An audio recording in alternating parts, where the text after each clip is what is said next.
여기서부터 맨 뒤에. 자, 이중피동에다가 네모 치시고요. 얘들아, 피동법을 만드는 거는, 자, 피동이라는 건 다시 한번 복습합니다. 피동이라는 건 주어가 당하는 거죠. 맞죠? 그래서 내가 먹다 그러면 능동인데 선생님이 뭔가에게 내가 먹였다는 안 되지. 피동. 내가 어떻게 해야 돼? 내가 고래한테 먹혔다 그래야 되겠죠? 그래서 피동은 첫 번째는 먹다에 접사를 붙여서 접미사라 그러죠. 끝에 있는 걸 접미사라 그래. 접사를 4개 붙이는 게 있습니다. 자, 접미사 4개, 피동 접미사 4개 말해봅시다. 내가 그러면 이기. 어허. 자, 이기. 그래서 먹다에 선생님이 먹히다를 붙였죠. 자, 문제를 내가 풀었어요. 능동이지. 근데 문제 입장에서 나한테 풀리었다. 리를 넣은 거죠. 이런 식으로 이히 리기를 넣어요. 이런 거를 짧은 피동문이라 그러고 더 유식하게 뭐라 그러죠? 파생 피동문이라 그럽니다. 일단 쓰세요. 알겠죠? 파생적 피동문이라 그러는 거야. 자, 두 번째 이제 피동문을 만드는 법은 보조 용언을 붙이는 방법인데 다 앞에 있는 내용이에요, 사실은. 선생님이 복습하고 있는 거죠. 여기 다 있습니다. 보조 용언을 만드는 건데 이거를 긴 애들, 길게 만든다 그러는데 자, 먹다는 먹히다 이게 안 되구나. 자, 풀리다 말고 또 저절로 이렇게 운동화 끈이 어지다. 그렇죠. 어지다를 붙이죠. 이거를 유식한 말로 어렵게 말하면 긴데 그치 어려운 말로는 통사적 피동문이라고 합니다. 선생님은 딱 일부러 딱 그 키워드만 쓰는 거야. 적도 안 쓰는 거야. 니네가 외우라고. 자, 그러면 이거를 동시에 쓰면 돼요, 안 돼요? 동시에 쓰면 안 되죠. 그래서 동시에 쓰는 것 중에 이제 대표적으로 이중피동 쓰면 안 되는 애들이 되어지다 안 됩니다. 되다 지다 2개 나왔어요. 그죠? 무조건 안 되는 말들이죠. 그 다음에 풀리다 썼는데 뒤에다가 어지다를 또 써요. 이러면 안 되겠죠. 그래서 풀려 이렇게 풀려지다 이러면 안 되죠. 그지? 그래서 하나로 고치면 어떻게 고쳐야 돼요? 풀리다, 풀어지다. 이중피동은 반드시 나옵니다. 자, 그러면 니네가 이제 1번 문제 풀러 가겠어요. 선생님 1번 풀기 위해서 이제 정리를 한 건데, 그지? 정리를 한 건데, 자, 1번에 자 해봅시다. 조가 짜다. 짜다가 능동이지. 그지? 그러면 짜다에다가 선생님이 어떻게 쓴 거야? 짜이다를 썼거든?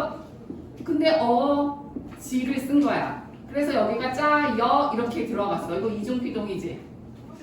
그지? 그럼 일중피동으로 고쳐봐봐. 어떻게 고쳐야 돼? 이지 이렇게 하나로 고쳐야겠지. 그러니까 여하고 이가 별거 아닌 것 같은데 되게 중요한 거야, 니네. 여하고 이를 구분을 잘해야겠지. 여가 들어가면 이가 들어간 거기 때문에, 그지? 이하고 이게 동시에 이렇게 들어간 것은 이중피동이 되는 거야. 그럼 일중피동은 뭐야? 짜이지 이렇게 들어가야 되는 거지. 이해 갔어요? 이렇게 일중피동으로 고쳐야 되는 거죠. 이해 갔어? 1번 한 사람 땡이야. 왜냐면 이중피동이 사용되지 않은 건데 지금 이중피동 보는 법 연습해. 이중피동 요번에 그거 되게 중요합니다. 자, 그럼 이제 해봅시다. 리 플러스 어지. 어지언데 선생님 이제 어지만 쓰는 거야. 여기 어지어 해서 저 이렇게 된 거야. 알겠지? 그러니까 리도 있고 어지도 있네요, 선생님. 3번 해볼게요. 보다에 이 플러스 어지. 그리고 이제 니은다가 붙은 거야. 이해 가요? 2개 들어갔네. 그래서 4번은 어떻게 하면 돼, 얘들아? 리 플러스 기 플러스 어지. 이해 갔죠? 그럼 2개 지금 다 찾고 있는 거예요. 앞부분은 다 전미사 여기 들어가고 2번은 보조용으로 들어가는 거죠. 5번은 어떻게 하면 5번은 여기다 쓸게. 스 플러스 이 플러스 어지. 이해 갔죠? 답이 없네. 자, 내가 말했잖아. 이렇게 나온다고. 답이 없네. 자, 몇 번? 5번. 그래, 기억해야 돼. 몇 번? 2번의 별표. 알겠지? 그지? 너 5번이라고 했니, 설마? 네. 답 2번인데? 왜 5번이라고 생각했어? 쓰이다. 쓰다구나. 그래. 쓰다가 어간에다 다만 붙여야 기본이야, 이렇게. 그지? 그러니까 쓰이다 그러면 일중피동이지. 쓰어지다는 잘 안 쓰지. 고치면 돼. 이거 헷갈린 사람 써. 쓰이다 이렇게 쓰고 쓰다 이렇게 해야 돼요. 자, 내가 답을 말해보는데 왜 2번인지 말해봐봐. 2번인지 왜 2번인가요?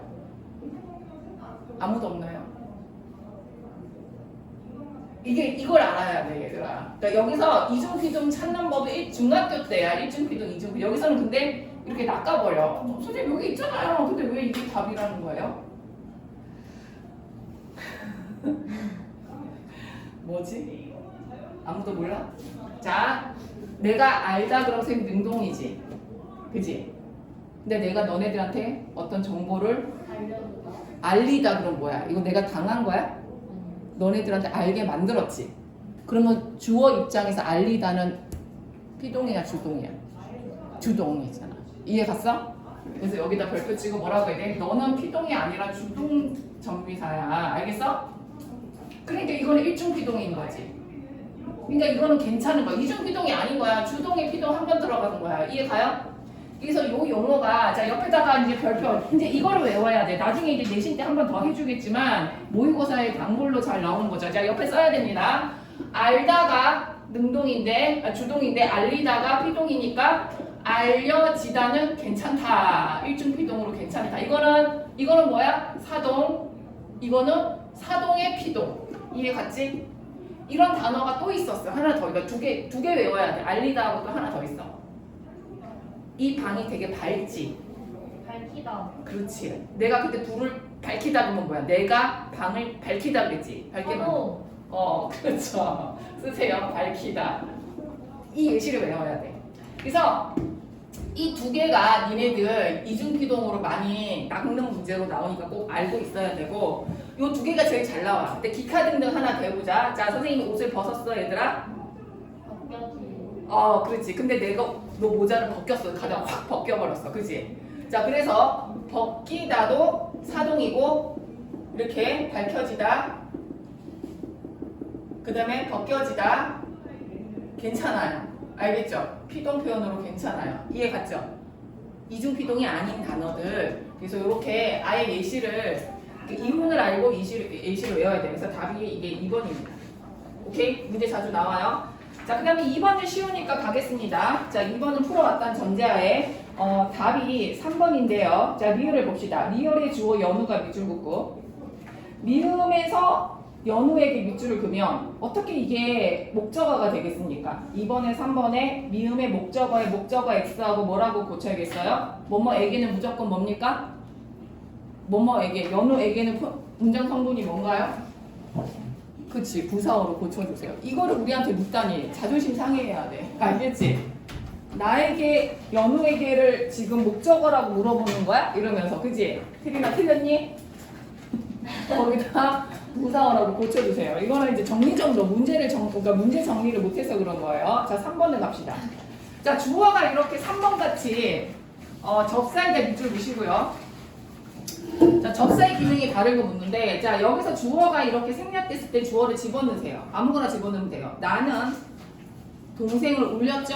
선생님이 이렇게 주성구가 말이야. 내가 동생을 울렸습니다. 그러면 울다에, 얘들아, 울다에 리었다 이렇게 이제 분석이 되죠. 어간, 접사, 그 다음에 이거는 이제 과거형 이렇게 나온 건데요. 자, 이 울리다의 리는 내가 동생 울게 만들었으니까 피동전미사인가요? 사동전미사인가요? 사동전미사죠. 그렇죠. 사동전미사예요. 자, 사동이라고 쓰시고요. 그러면 기능이 다른 걸 찾는 거니까 이제 피동을 찾아봅시다. 자, 1번부터 대답해 보세요. 내가 얼음을 녹였습니다. 피동서 사동. 자, 내가 담을 높였습니다. 사동. 자, 여기서 풀렸다의 주어는 누굽니까? 내가가 아니가 풀렸다의 주어는 누굽니까?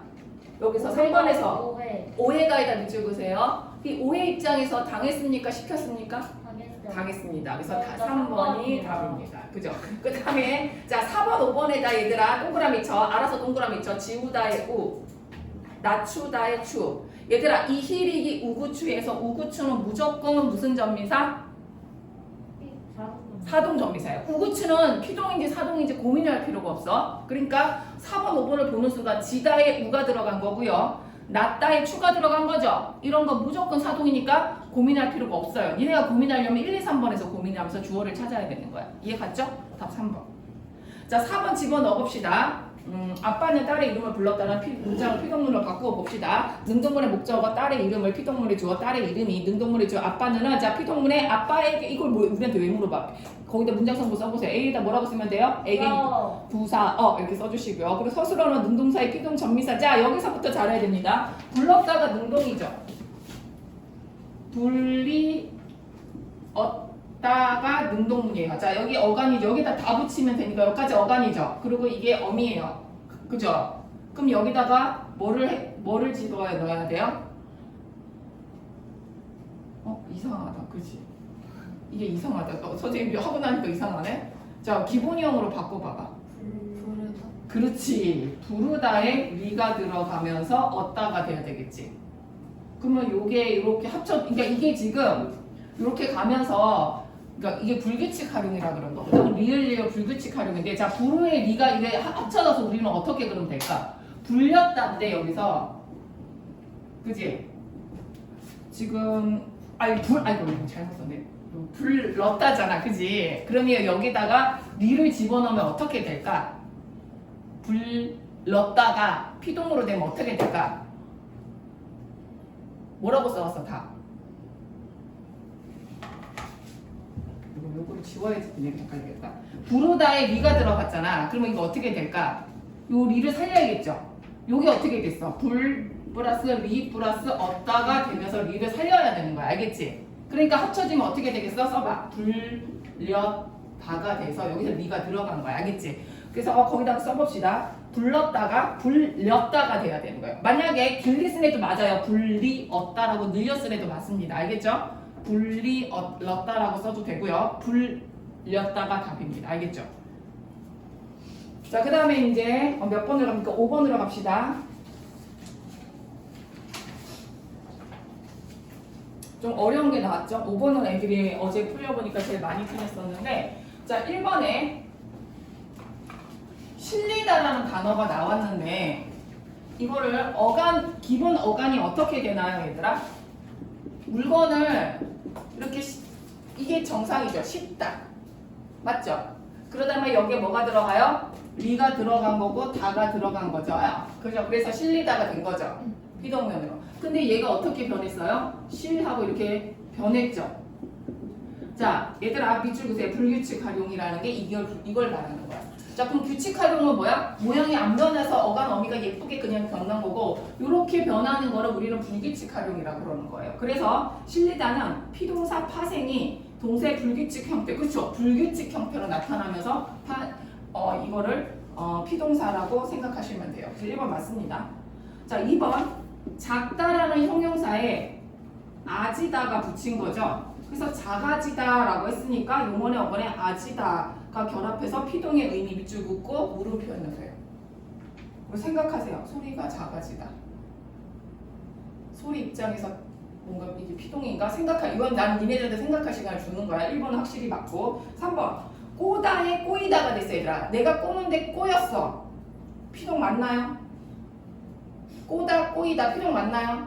네. 그렇죠. 이거 동그라미 이렇게 대답이 나온 거인데 이번에서 대답이 잘 안 나오잖아.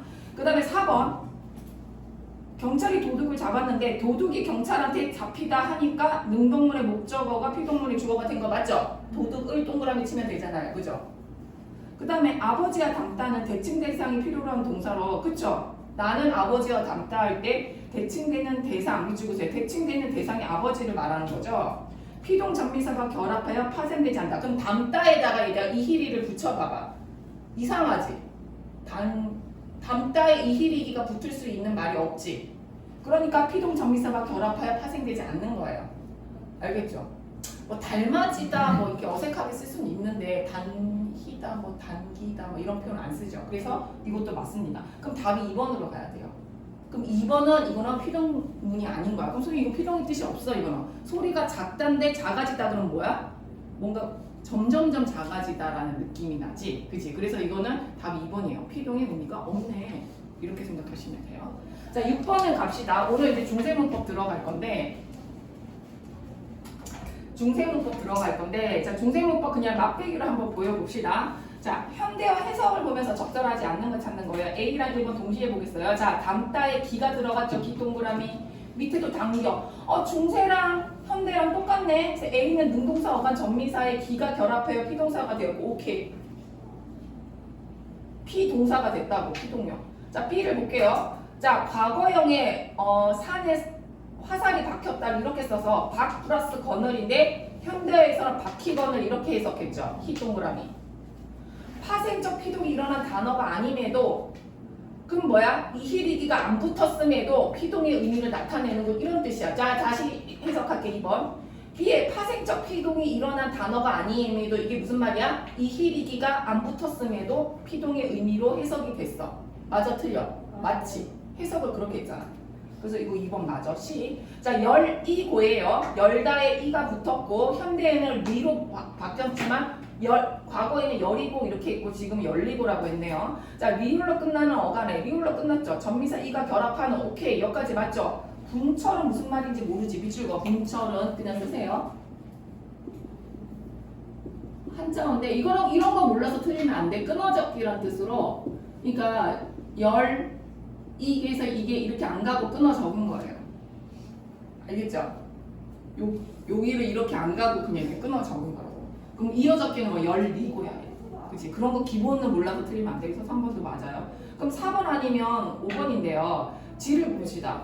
다탈이 다와이 바사지거는 티끌이 되어 부수어지고. 자 바사지건을 봅시다. 바사가 어간이고요. 아디에다 밑줄 긋고요. 건을. 그리고 부수어지건을의 어지에다 밑줄 긋으세요. 그럼 여기는 뭐가 붙은 거예요? 전미사가 붙은 게 아니라 보조 용언이 붙어서 통사적으로 파생된 거죠. 맞아요? 그러면 4번 동사 어감 바사에 아지가 붙어 피동어이 맞죠? 이거 맞죠? 밑에 아디가 아지. 근데 B아지는 모두 피동 전미사를 사용하지 않았으므로 맞지? 둘 다 피동 전미사를 사용하지 않은 건 맞지? 이히리기가 둘 다 안 쓰였잖아. 바꿔놓으래도 안 쓰이고 바사지너래도 이히리기가 안 쓰이고 바꿔 안 왔으므로 밑줄거 통사적 피동에 해당하는 거 아니죠. B는 아니죠. B는 아니잖아. 그냥 이게 아지가 안 붙었잖아. 그지? 그래서 거기다 B는 아니야 해서 답이 5번이요. 굉장히 어려운 문제였어요. 이거를 다 알면서 풀었으면 암기가 지금 잘 된 겁니다. 자 그 다음에 7번 갈게요. 방에서 노래가 들리다리 동그라미 동사의 어간. 자 들 한 사람 틀려. 이렇게 가야 돼. 동사의 어간 드시라고 쓰시고요. 피동전미사 리라고 쓰셔야 됩니다. 혹시 들이라고 한 사람은 틀리는 거예요. 자, 득에 피동전미사 리가 결합해서 자, 파생입니까? 통사입니까? 이히리기가 붙었으니까 파생표. 파생. 오케이. 자, 8번으로 가겠습니다. 능동과 피동에 대한 설명하지 않은 거 채점해 봅시다. 8번의 답은 4번이고요. 능동 표현은 모두에다 X 하세요. 모두 피동 표현을 바뀌는 거 아니에요. 우리나라 문장에서 안 되는 게 많아요. 그래서 모두에다 그냥 X 하시고 답이 4번이다 이렇게 기억하시면 되고요. 자 9번으로 가겠습니다. 자 9번은 뭐 보기는 선생님이 설명했던 이론이고요. 자 1번, 2번, 3번의 파생적 피동이라고 그랬으니까 이히리기를 확인해야 되는 거고요. 자 햇살이 얼음을 녹였다. 이게 햇살 입장에서 당했어요? 시켰어요?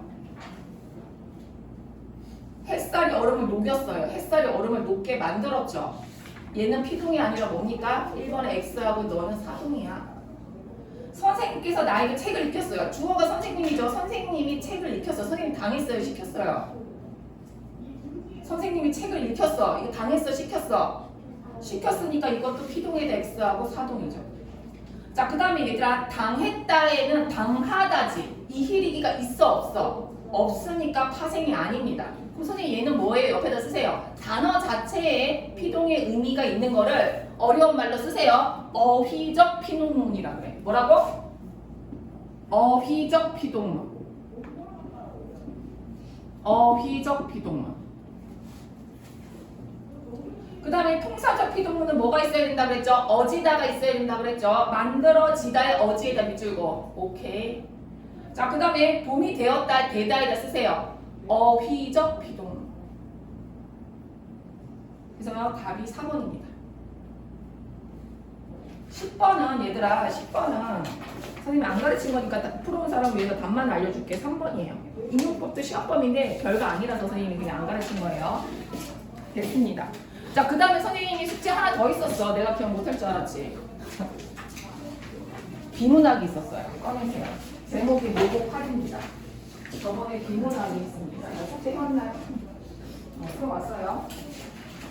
풀어왔어요. 풀어왔어요. 풀어왔어요. 우리 일요일 반 애들 너무 착하다. 어제는 또 비문학 칼을 애들이 안 갖고 오고 안 풀었네. 몰랐어요. 난리를 피우더라고. 몰랐어. 이렇게 이런 애가 좀 다수였는데 이반에는 한 명이네. 풀어왔어요. 자, 답을 이거는 선생님이 그거 해석해주니 안 해주니? 앞에 거? 안 해줬어? 그럼 요거 해석 미니반 해주고, 그러니까 해석이 막 다 있는 게 아니라 형광펜으로 중요한 문장이 그을 테니까 하면서 해. 근데 너는 없구나. 잠깐만 있어봐. 내 것도 없고. 비문화 영서도 해야 되니까.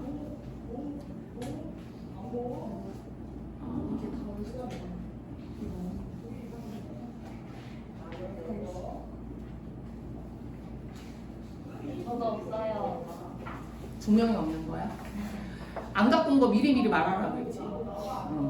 제목이 자, 일단은 띄우고 선생님이 글을 좀 보고 있어봐. 내가 프린트 좀 갖고 올게.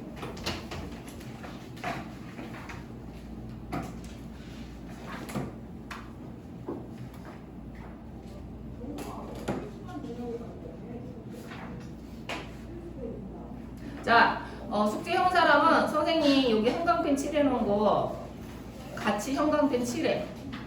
요거 보면서 잘 안, 왜안 떠? 왜안 떠?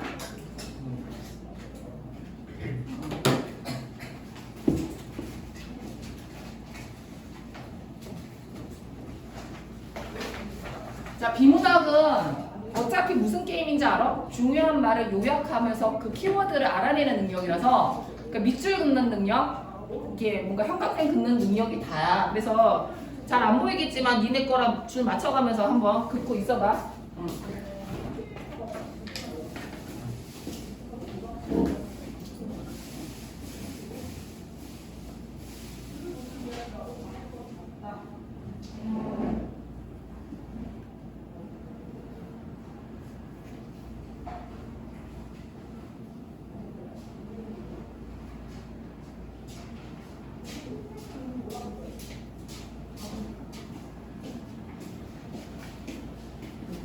내가 좀 해놓은 건데 그냥 봐.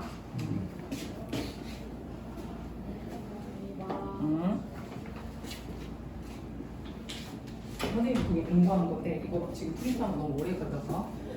자, 봅시다. 자, 1단락에 이제 같이 칠해보세요. 1단락을 읽으면서 선생님이 여기다 칠한 이유는 뭐겠어요? 감정노동 종사자가 주인공이라서 이렇게 쓴 거고요. 그럼 여기는 뭐예요? 감정노동은 업무상 요구되는 특정한 감정 상태를 유지하는 일체의 감정관이 있거든요. 이거는 감정노동이 동그라미 치고 뭐라고 해야 돼요? 감정노동에 대한 개념, 정의라고 볼 수 있겠죠.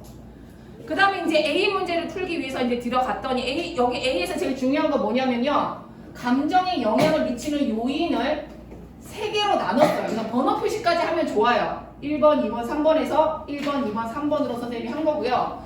여기서 이제 전개 방식에서 중요한 건 얘들아 밑줄 거봐. 나눌 수 있다라고 말을 했거든요. 여기 셋째 줄에 나눌 수 있다. 이게 전개 방식의 뭐죠? 이렇게 이렇게 나누는 걸 뭐라 그래요? 쓰세요. 분류라고 그러죠. 분류. 그래서 이 문제, 자, 그래서 니네들 A에 문제가 나왔거든요. 자, 2번 풀어봅시다. 전개 방식의 밑줄 긋고요. 영향을 나누는 요인을 3가지로 분류했습니다. 답 몇 번입니까?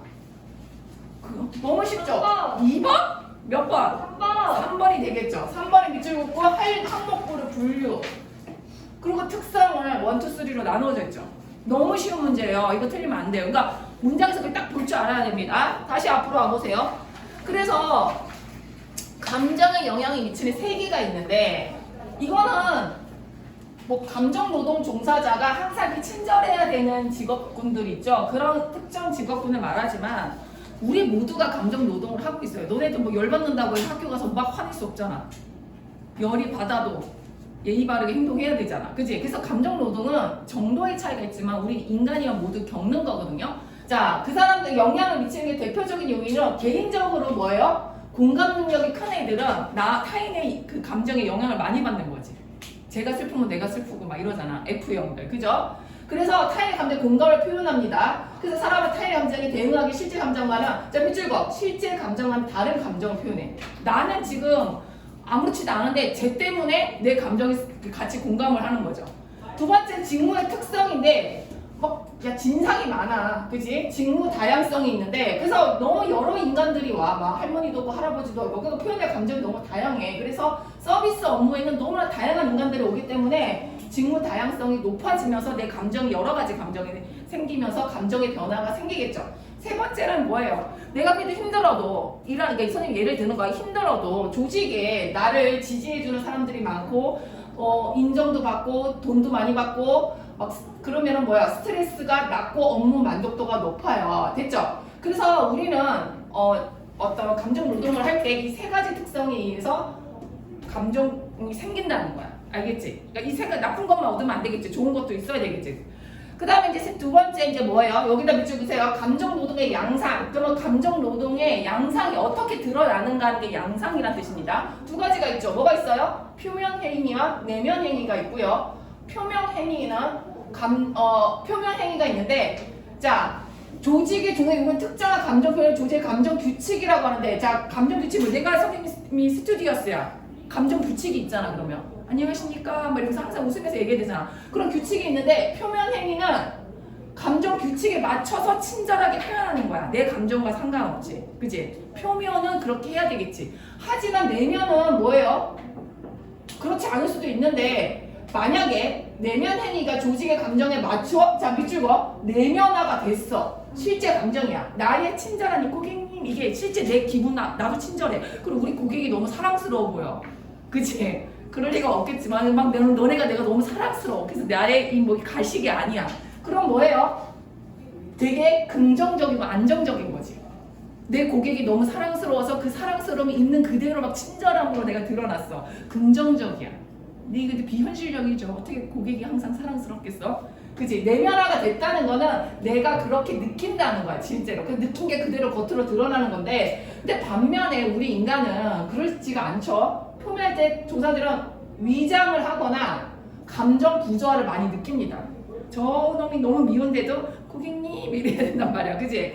그렇게 되면 어떻게 되는 줄 알아? 사람이 수치심, 짜증, 부정적 감정 그래서 부조화가 지속이 되면 진상을 많이 만나서 짜증이 많이 나는데 내가 계속 웃고 있잖아? 그럼 뭐예요? 위선적이라 생각하면서 거짓자가 생기고요. 심한 경우 우울증도 생기고요. 정신병리 증세를 겪고 있어서 이런 직업군에 있는 사람 항상 친절해야 되는 사람이 스트레스가 많은 거야 얘들아.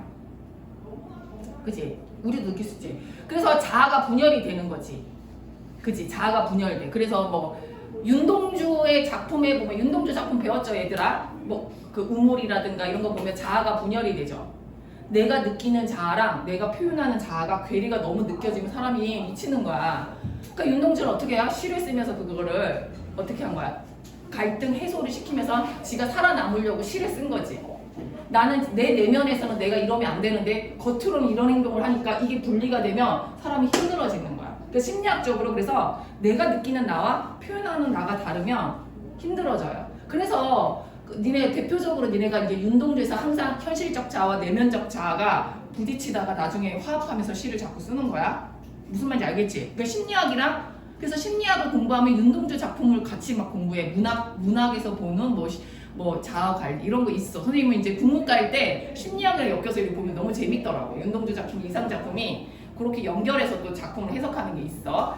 자, 그러면 얘들아 이거는 그냥 이제 그거고 따라서 그럼 내가 너무 부조화가 심해지면 내가 미칠 거 아니야. 그러니까 뭐예요? 부정적 감정을 해소하기 위한 감정조절 전략이라는 게 있습니다. 그럼 내가 느끼는 나와 그러니까 윤동주는 시를 쓰면서 그 전략으로 자기의 그걸 해석했듯이 우리도 만약에 내가 느끼는 나와 겉으로 표현하는 나를 때는 전략을 짜야 돼. 알겠지? 그래서 우선은 부정적 감정에 대해 스스로 평가를 합니다. 내가 지금 너무 화가 나는데, 그지? 그래서 어떻게 대처할 건지는 전략을 짜는데 그 세 가지가 있고요. 첫 번째 이름을 뭐라고 붙였나요? 동그라미 쳐도 됩니다. 능동전략이라고 했습니다.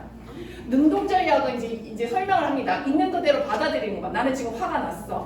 하지만 나는 고객들한테 친절해야 돼. 그래서 왜 이런 기분을 느끼는지 이해하고자 노력하는 거예요. 그냥 묻어두는 게 아니라 노력하는 거야. 왜 나는 이렇게 화가 나는 거지? 그리고 과거에 왜 이랬지? 그래서 긍정적인 측면도 막 찾아보고 이게 막 스스로 노력하면서 분석해 보면서 하는 거지. 그래서 선생님이 이거를 다른 말로 뭐라 그러냐면 성찰하는 거야. 성찰. 이거 많이 하잖아. 그래서 니네 일기를 쓰는 거야, 얘들아. 이거는 선생님 예시를 내가 든 거야. 이건 안 써도 되는 건데 그러니까 이해하기 쉽기 위해서 선생님 드는 거야. 그러니까 니네가 오늘 기분이 너무 나빴는데 그 표현을 못했단 말이야. 그럼 일기를 쓰면서 성찰을 하고 정리를 해보는 게 중요하면서 뭔가 이게 이유 같은 거나 이렇게 정리를 해야 돼. 윤동주도 사실 첫 번째 이걸 한 거예요. 시를 쓰는 건 자기를 자꾸 돌아보면서 시로서 자기를 정리하는 거거든요. 자, 둘째, 우리 인간들이 제일 많이 하는 게 둘째죠. 회피 분산이죠. 회피가 뭐야? 기분 나쁜 걸 덮어버리는 행동, 피해버리는 행동인데 그게 나쁜 건 아니야. 너무 힘들 때는 덮어야지, 피해야지. 그래서 그게 뭐야? 게임을 하거나 영화를 보거나 뭐 이런 것들이죠. 그래서 부정적 감정을 피하는 거죠. 별거 아니야 이러면서 그거에 대해서 생각을 안 하고 그냥 덮어버리는 거예요. 그래서 즐거운 삶을 떠올리고 그렇죠. 근데 이제 그게 너무 심해지면 현실에 무관심할 수가 있죠. 왜냐면 그 현실에 직면해야 되는데 자꾸 덮어버리니까 자꾸 뭐야 이렇게 되면 뭐야 딴 세상에 빠지는 거야. 제일 많이 일어나는 게 입시생들. 선생님도 고3 때 그렇게 미드가 재밌어서 다 봤거든. 고3 때 니네 우리 때는 미국 드라마가 유행했거든. 미국 드라마 한 번 보면 막 30편씩 봐야 돼. 근데 그렇게 고3 때 재밌더라고. 그래서 맨날 그 밤새 보는 거야. 내일 시험인데, 그지? 근데 수능 끝나고 그러면 사람이 이러죠. 수능 끝나고 다 봐야지 이러면 되잖아. 수능 끝났는데 보고 싶지가 않아. 보고 싶지가 않은 거야. 너네 내 말 너무 이거 너무 잘 이해하지 않아? 너네도 그러지 않아? 너네도 그러잖아. 끝나면 해야지. 근데 하고 싶지가 않잖아. 그러면 그거 뭐 심리적인 거 뭐 이거였던 거야. 현실에 그 공부하기 싫고 막 압박감과 막 이런 거 생각하기 싫으니까 딴 세상으로. 선생님은 미드의 세상으로 빠졌던 거지. 막 니네는 이제 게임의 세상으로 많이 빠지고, 그지? 그지? 근데 이게 적절하게 하는 건 괜찮은데 빠지면 문제가 되는 현상인 것 같아. 적절하게 해야지 우리가 스트레스 받는데, 그지? 이제 세 번째가 이제 또 많이 하는 거, 여자애들이 많이 하는 거죠. 이거 수다 떠는 거예요.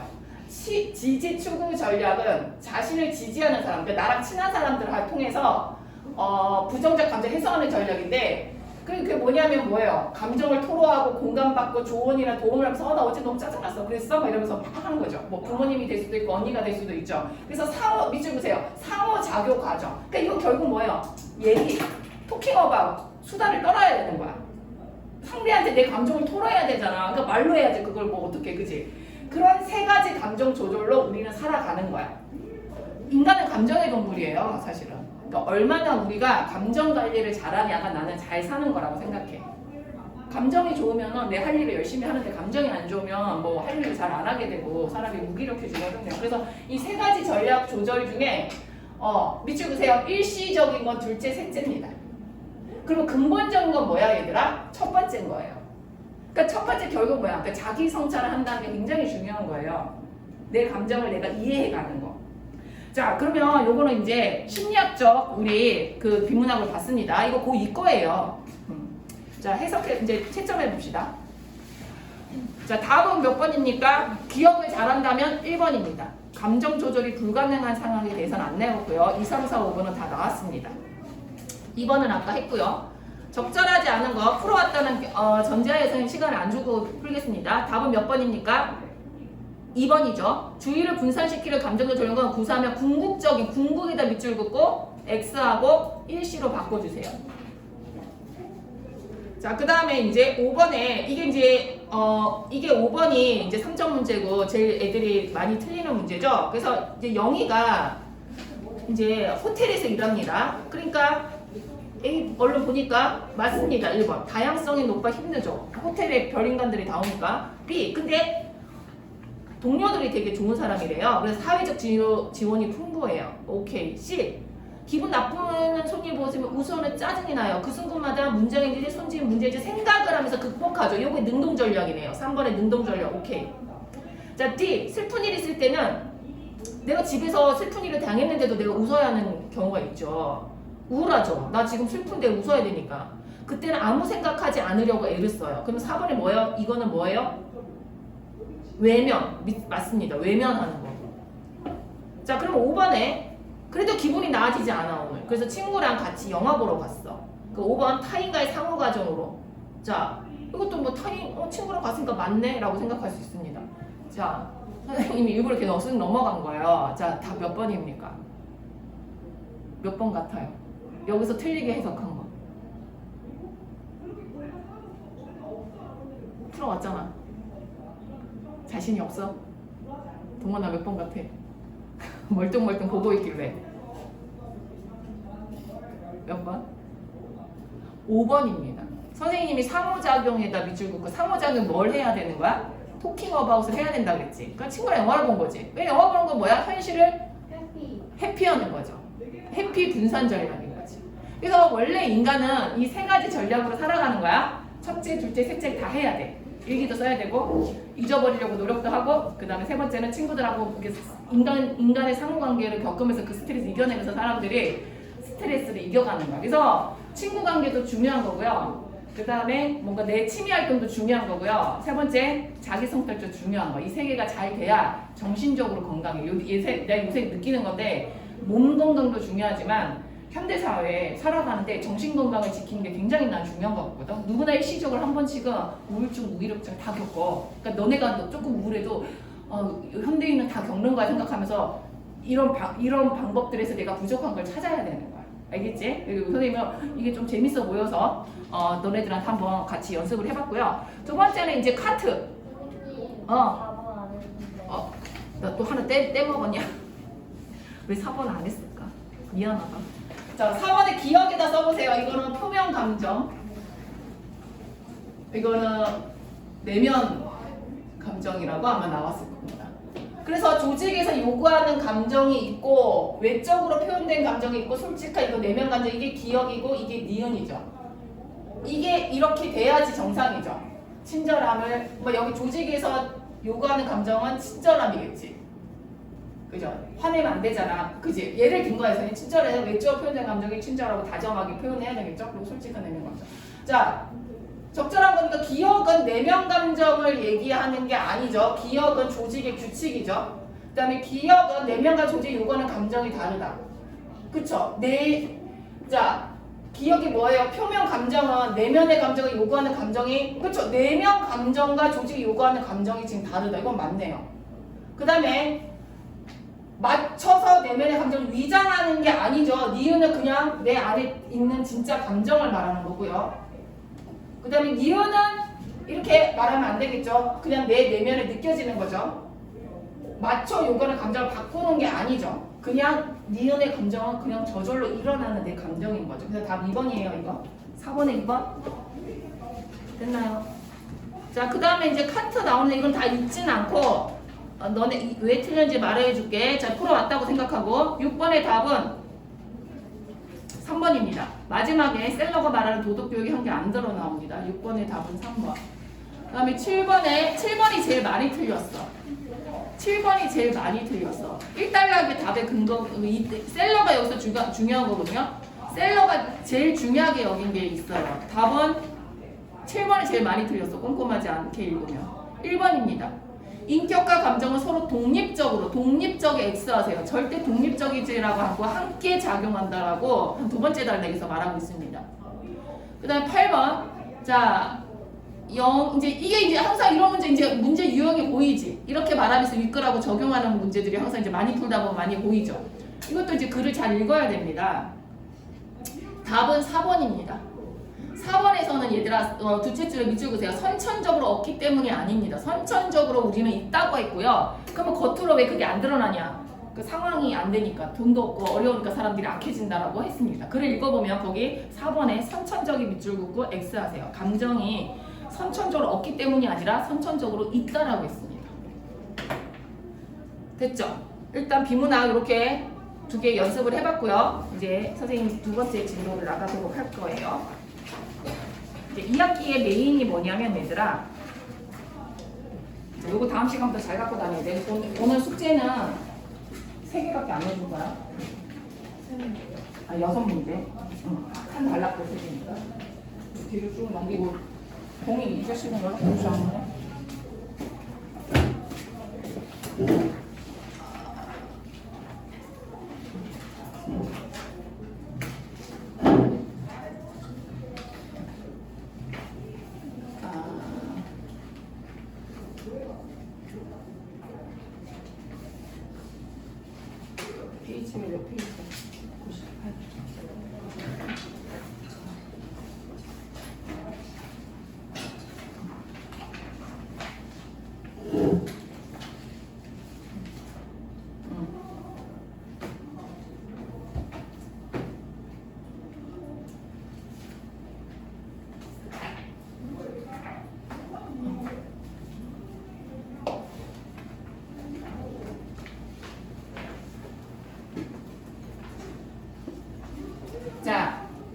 2학기 때 메인 문법은요, 사실은 이제 중세국어라고 해서 고전 문법이 나오는데 괜히 말만 들어도 되게 어려울 것 같잖아, 그지?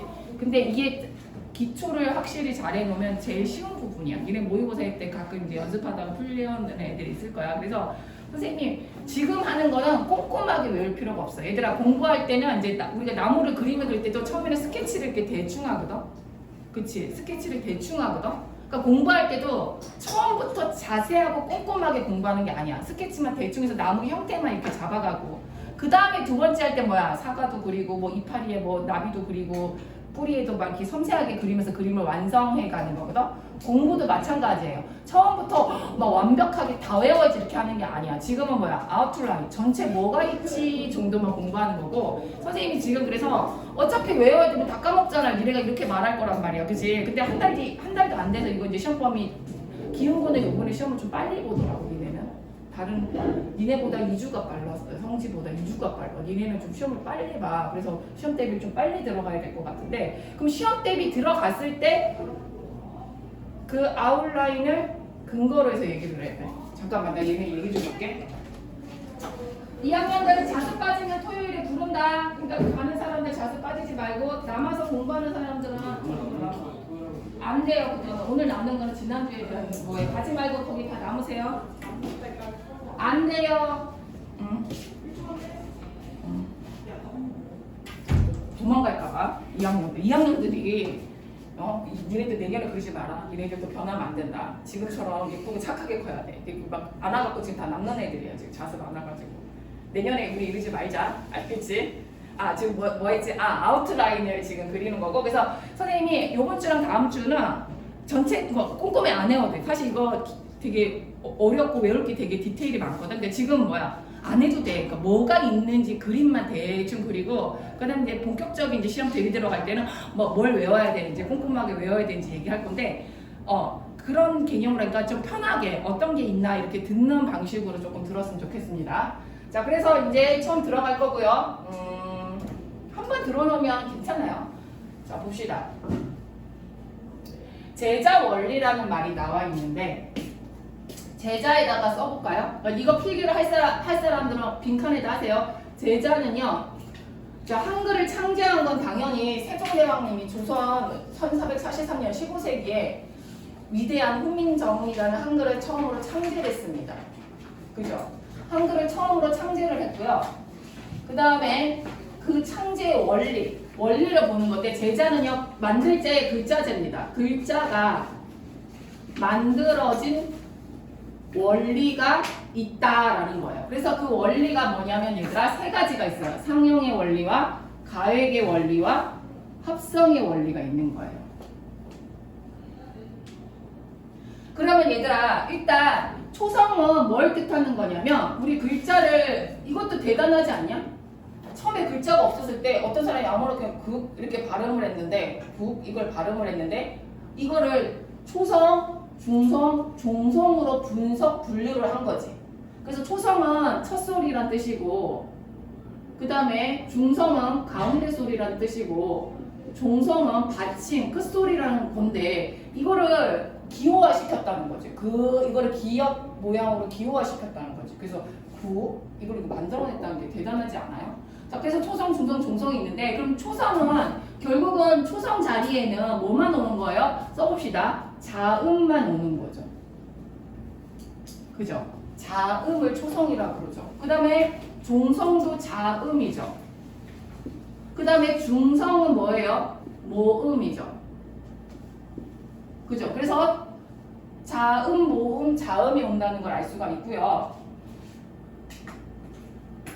그러면 자음은 얘들아, 자음은 두 개의 원리가 이렇게 있습니다. 중성도 두 개의 원리가 있죠. 기본적으로 상형의 원리를 쓰고요. 그 다음에 자음, 가획의 원리가 있고, 중성은 이제 합성의 원리라는 게 있는데, 자, 단어 뜻만 알면 돼요. 선생님이 외우지 않아도 돼요. 상형이 무슨 뜻입니까? 이게 뭔가의 모양을 본땄다는 뜻이에요. 그러니까 모양을 본땄다는 뜻이에요. 그러니까 둘 다 뭐예요?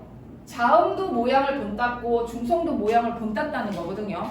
그러면 자음은 뭐를 본땄냐라는 건데, 자, 일단 써봅시다. 발음 기간을 본따 써요. 어려운 말로 조음 기간이라고 합니다. 조음 기간. 그러니까 뭐예요? 더 쉬운 말로 할게. 입모양의 혓바닥이라든지 이런 걸 본다는 거예요.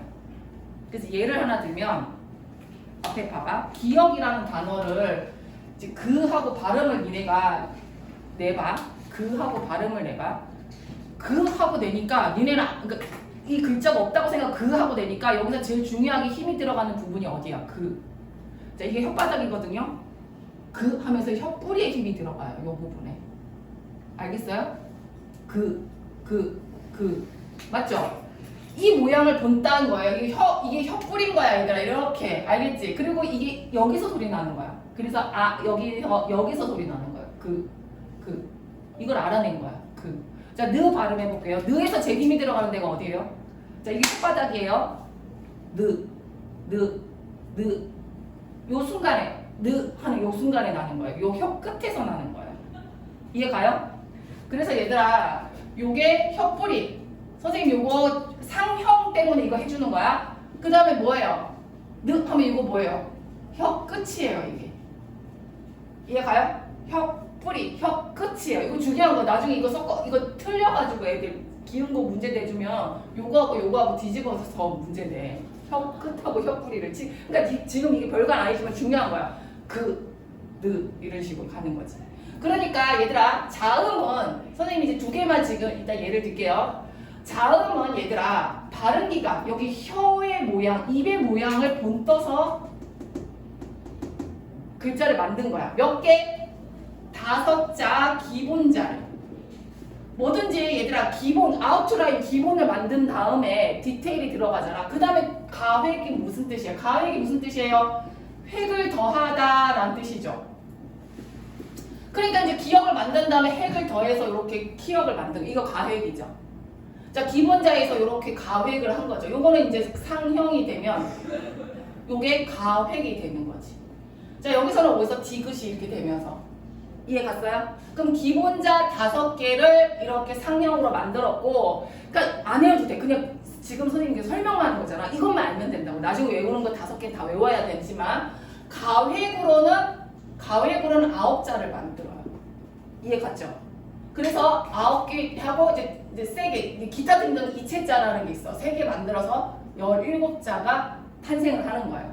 세종대왕님이 혼자서 이렇게 만든 거예요. 니네 몰랐지? 집현자 학자들하고 막 한 게 아니라 세종대왕님이 진짜 위대한 사람이야. 10,000원에 한 100만 원짜리 새겨야 돼, 사실은. 우리나라 한글을 만들었잖아, 그지? 그리고 이런 기본자의 가획이나 이런 걸 했기 때문에 우리가 IT 강국이 됐다는 말이 있을 정도잖아. 이게 자판이 제일 효율적으로 우리가 쓰는 거였거든. 선생님이 처음에 핸드폰 나왔을 때 있지, 폴더폰 처음 했을 때는 이게 다 따로 있었어. 이게. 근데 아마 중간에 국어학자가 들어가가지고 이게 가획의 원리를 넣어서 기억은 한 번 더 들어오면 기억되고 뭐 이런 식으로 자판이 바뀌기 시작한 거야. 가획의 원리가. 처음에는 다 이렇게 만들고 이랬었다니까. 근데 그 다음에는 이제 지금은 스마트폰이라서 자판이 다 떴는데 옛날에는 핸드폰에 집중 누르는 거였단 말이야. 그러니까 칸이 더 커지면서 가획의 원리로 기억하고 키역하고 쌍기역은 한 칸에 이렇게 딱딱 넣어주면서 이렇게 만들고, 니은하고 디귿은 한 칸에 딱딱 넣고 이런 식으로 만들면서 하고 자판이 1세대에서 2세대로 그렇게 바뀌었었거든. 그때 이제 그런 게 있었어요. 아마 국어학자가 자판을 바꿨을 거다 이런 얘기가 있습니다.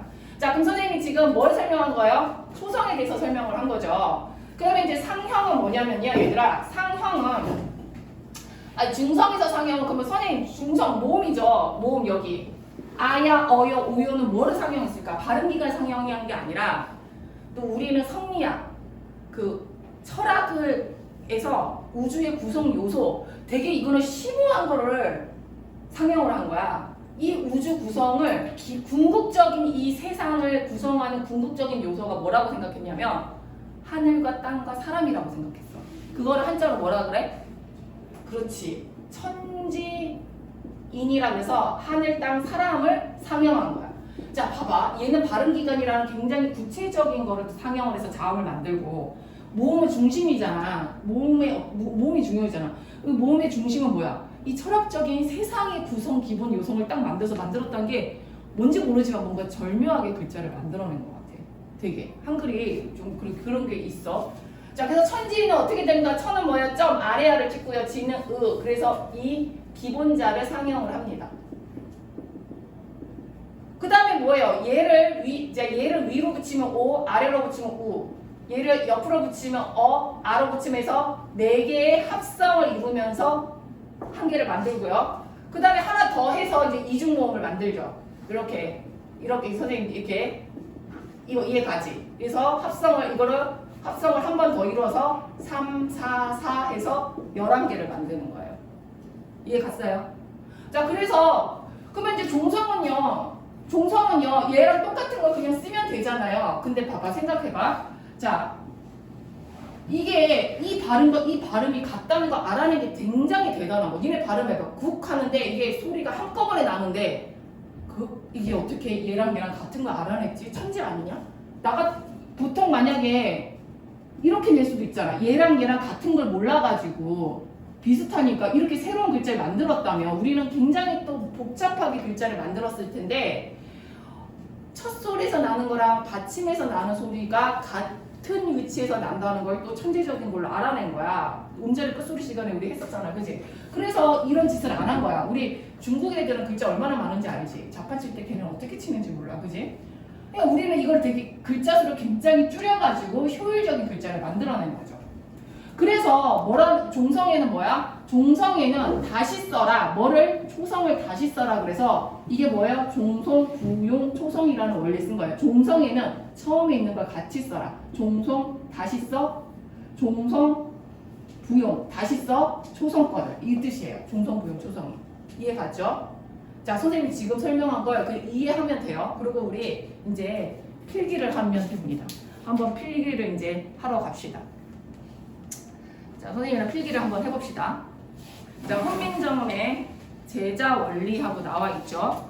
자, 상형의 원리로 기본자를 만들었다. 선생님이 설명했죠. 자음에서는 5개, 모음에서는 3개를 했다는 걸 밑에서 말했으니까 니는 그냥 밑줄만 그면 돼. 밑줄 봐봐. 상형의 원리로 기본자를 만들었어. 그리고 자음에서는 뭐야? 가획을 했고 모음에서는 합성을 했어. 그지? 그래서 초성에서는 뭐야? 바른 기간을 본떠서 만들었고 얘네는 천지인을 본떴고 그 다음에 얘는 다시 써. 이게 다라니까. 이게 다라니까. 그지?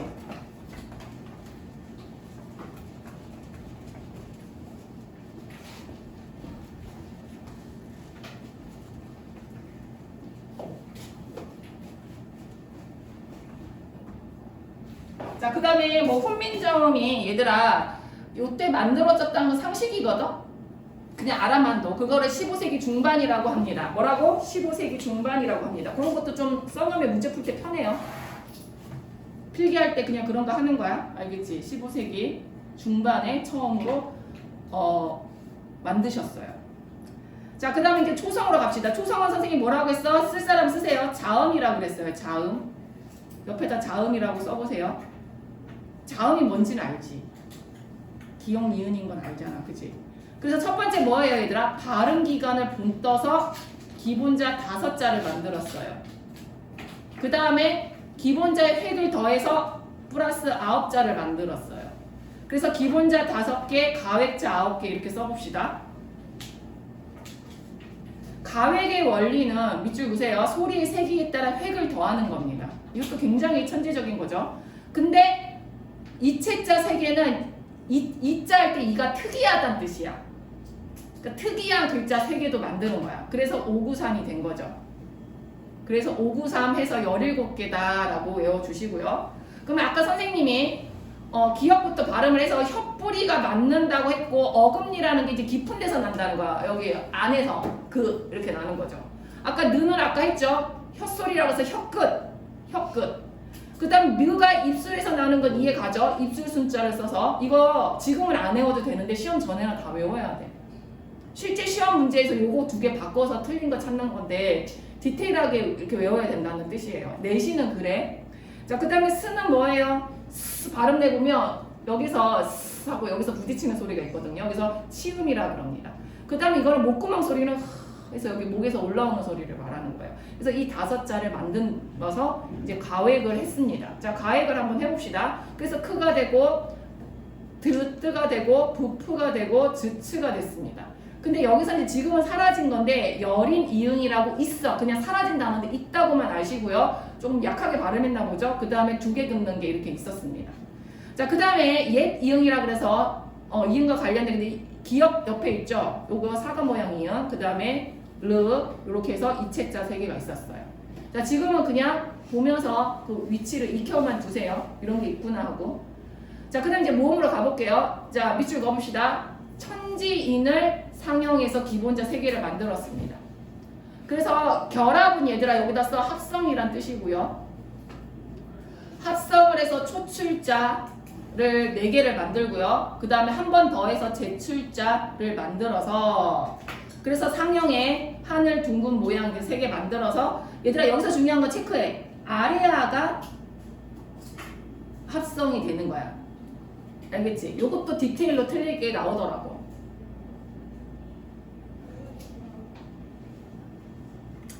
자, 그래서 얘는 이제 숫자를 써볼까 얘들아? 3, 4, 4 해서 11개. 그죠? 기본자 3개, 초출자 4개, 제출자 4개. 이거 필기하면서 정리를 하면서 머리에 들어가는 거야 이게.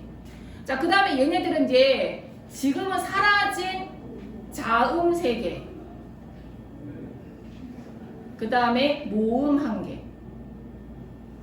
자, 얘들아 녹음기가 없어서 정확한 발음은 안 되는데 그냥 여린이것은 히읗보다 여리다고 추정된다. 반치음은 얘들아 Z 발음으로 추정돼. 이 발음, 그지? 옛 이응은요 종성이야. 동그라미 앙으로 발음돼요.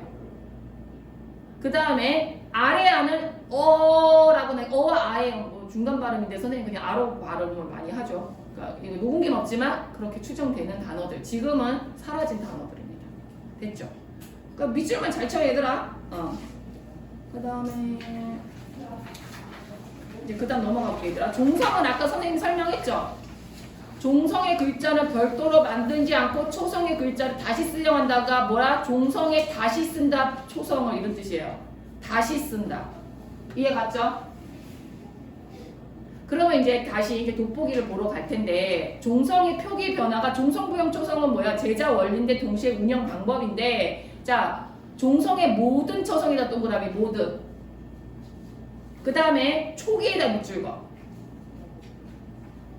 그래서 얘들아 Z 발음이 이렇게 썼다는 거는 이제 종성부형의 증거가 되는데 요거 좀 설명을 할게요. 자, 초창기의 혼민정음은요 소리 나는 대로 쓰는 거야. 소리 나는 대로 발음 나는 거를 그대로 글자로 쓰는 게 원칙이었거든요.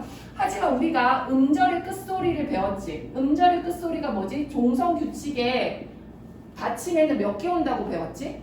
가느다랑 말방울에서 몇 개 온다고 배웠어? 7개만 온다고 배웠잖아. 그지?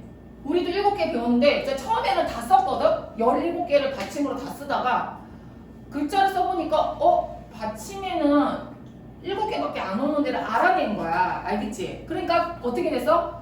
8종성. 그러니까 초창기는 8개만 쓰자 해서 금방 바뀝니다. 그래서 종성에 8개만 쓰기로 바뀌었어요. 그런데 여기서 이제 니네가 체크해. 디귿하고 시옷을 체크해. 가느다란 말방울에 시옷 우리가 현재 7개 쓰는 거에서 뭐가 더 들어갔어? 시옷이 더 썼구나 라고 체크를 하시면 돼요.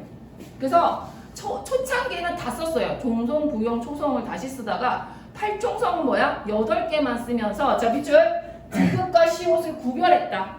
우리는 지금은 뭐예요? 디귿과 시옷을 하나로 쓰는데 이걸 구분했네? 라고 체크하시면 돼요. 구분하는 거 체크. 됐죠? 이게 무슨 뜻인지 알죠? 처음에 다 쓰다가 8개를 쓰면서 독특하게 이걸 구별했다. 그래서 얘는 뭐예요? 초창기가 아니라 뭐냐면 밑줄 보세요. 15, 16세기 중세 국어 그러니까 뭔가 좀 15세기에 혼민정이 만들어졌는데 좀 있다가 이렇게 나타난다는 거죠. 그 증거가 뭐냐면 사마띠란 글자를 나중에 이걸 어떻게 체크만 해라. 시옷이 원래 치읓이었거든? 이걸 일로 바꿨다는 뜻이잖아. 그러니까 8종성의 증거가 되는 거야 이게.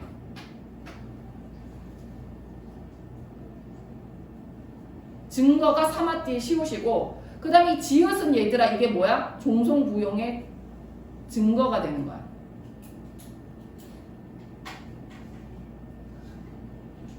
그래서 나중에 시험 볼 때는 내가 이걸 외우라 그래. 곧 사마티 동그라미 팔종성 뭐 이런 말 쓰면 이제 알아 먹으면 돼. 그러다가 현재 칠종성이 되는데 언제 되냐면 그러면 지금처럼 됐겠냐 해서 봤더니 디귿이 없어지고 시옷이 살아남았어. 치읓 동그라미. 원래 우리 가느다라 그지? 그래서 7개 자음의 표기가 이제 나중에 변했는데 그게 시옷이 살아남았어요. 그래서 근데 그건 한참 뒤야. 17세기 근대국어야. 100년이 더 지났죠. 100년이 더 지나면서 칠종성이 됐고요. 그 다음에 발음은 디귿으로 하면서 표기는 발음은 디귿인데 표기는 시옷으로 했어. 우리는 어떻게 원래 디귿으로 통일하잖아. 그지? 그래서 여기서 그럼 니네가 이거 섬세하게 안 해도 돼. 종성부용 초성, 팔종성, 칠종성이 있더라 라고 아시면 됩니다. 자, 그 다음에 얘들아 문자의 운용이라는 거 보면 글자를 쓰는 법을 이게 무슨 뜻이냐면 영어 같은 건 얼마나 글자로 너무 단순하지 않냐? 영어를 만약 써봐. 애플. 그냥 소리 나는 대로 문자의 운영이 뭐야? 나란히 그냥 쓰면 돼 이렇게. 그지? 근데 우리나라는 음절을 이루고 있잖아. 음절을 이루고 있잖아. 이렇게 초성, 중성, 중성 이렇게 딱딱 끊어 쓴단 말이야. 이렇게 애플 이렇게 끊어 쓰는 그러니까 그 문자의 운영을 이걸 말하는 거야. 문자를 어떤 식으로 썼냐는 건데 우리나라는 이런 식으로 썼다 해서 3가지 방법으로 썼는데 처음이 뭐야? 이어쓰기라 그래서 얘들아 이거는 지금은 안 쓰는 방법이야. 요거 말하는 거야. 요거. 그러니까 뭐야? 이렇게 2개를 이어서 쓴 거야. 근데 그게 뭐야? 입술 소리에만 있었어. 그래서 그거를 순경음 소리라고 불렀어. 그냥 알아맞나 이런 게 있었다. 그 다음에 이제 나란히 쓰기를 우리는 뭐라고 병서라고 하는데 지금 각자 병서는 지금도 쓰죠.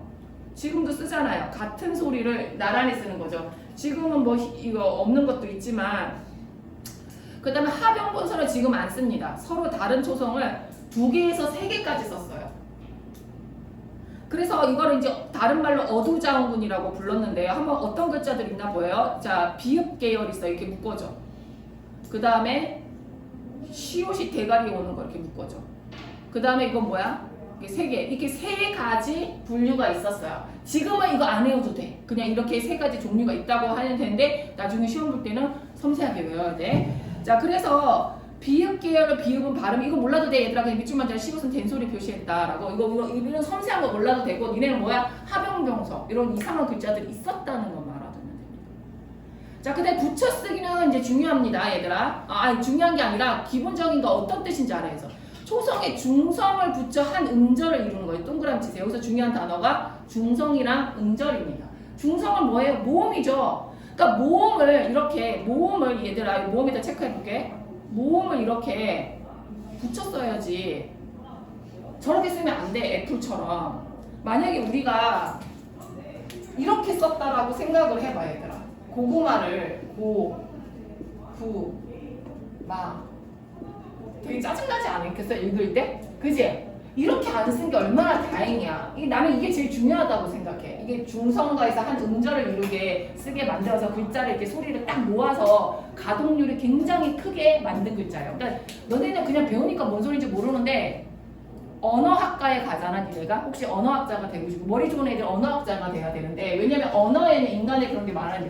니네가 만약에 하버드 언어학과에 가잖아. 그 하버드 언어학과는 세계 모든 똑똑한 애들이 다 왔을 거 아니야. 언어학자가 되고 싶은 애들이. 걔네들은 한글을 다 배워야 돼. 아프리카에 와도 중국에 가도 한글을 다 배워야 돼. 그 언어학과에서 표본이 나와. 세계에서 가장 과학적이고 체계적인 글자의 표본으로 한글을 다 배워. 걔네들 그래서 한글을 다 알아. 뭐 이게 소리가 어떻게 나고 이런 원리 같은 걸 다 배워. 그러니까 우리나라가 말도 사실은 선생님 말도 되게 뛰어나다고 생각하는데 그 말을 글자로 표현하는 거를 세종대왕님은 천재가 분명해. 이게 스티븐 잡스도 더 똑똑하신 분이야. 이 글자를 이렇게 뭔가 이렇게 잘 만들어낸 거야. 아주 체계적으로 잘 만들어서 창조를 한 거예요. 이거는 AI보다 나는 이거 어떻게 사람이 이렇게 생각을 해서 이렇게 글자를 만들었지? 이런 생각이 들어요. 잘은 모르지만.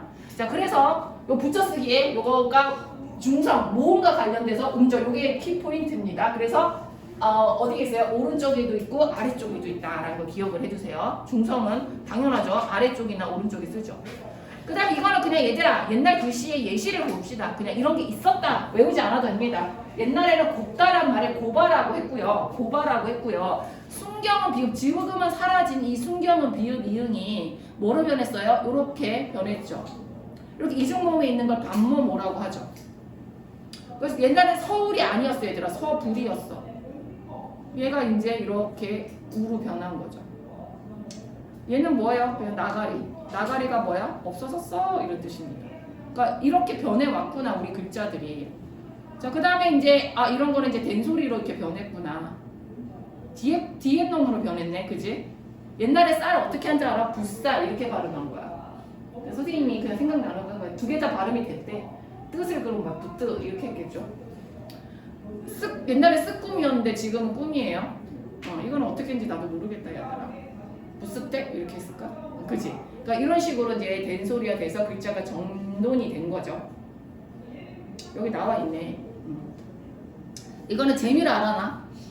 모두 발음한 것으로 본 거. 그러니까 모두 발음해야 돼. 니네 부투 부스 이렇게 발음해야 돼. 이거는 뭐야? 이 시옷은 뭐야? 그냥 이렇게 발음. 시옷이 있으면 된소리로 발음해. 이렇게. 안 해도 돼 이런 것까지. 비읍은 발음되지만 이거 어떻게 돼? 부끄 부뜨 이렇게 발음해야 돼. 이해 갔어? 이건 재미로 발음을 해보는 거지. 왜냐면 시옷이 된소리 표기니까. 근데 얘들아 그냥 이렇게 하는 거지. 뭐 우리가 녹음기가 없는데 어떻게 알아? 녹음기가 없는데, 그지? 이건 재미로 그냥 이런 것까지 물어보진 않는데 하도 기운 거는 치사 빤스라서 니네 학교에서 나눠주는 프린트를 잘 봐야 돼.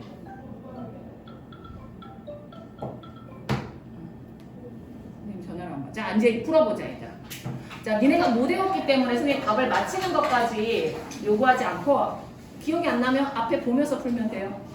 그 나머지 숙제나 이제 나머지 밑에 세 문제 숙제야. 좀 어려운 문제는 숙제야.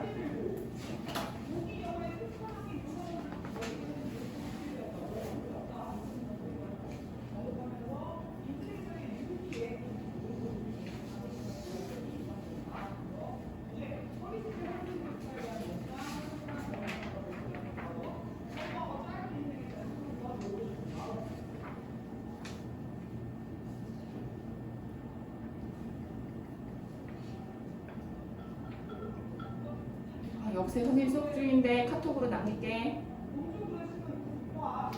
여보세요?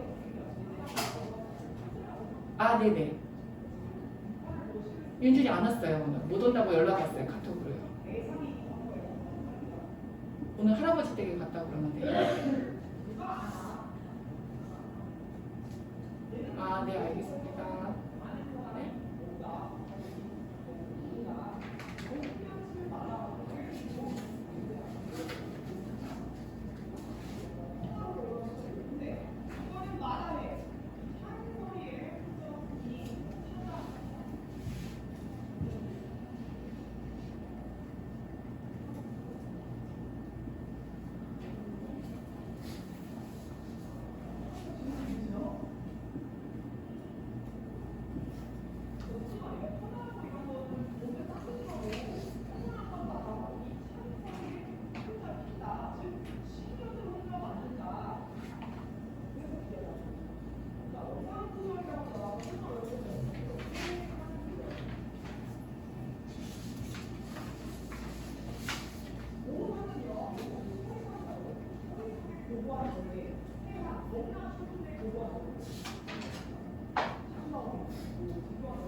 엄마 전화 왔는데 방금 애기는 오늘 할아버지 댁에 있다고 했는데 엄마는 뭐라고요? 이러네.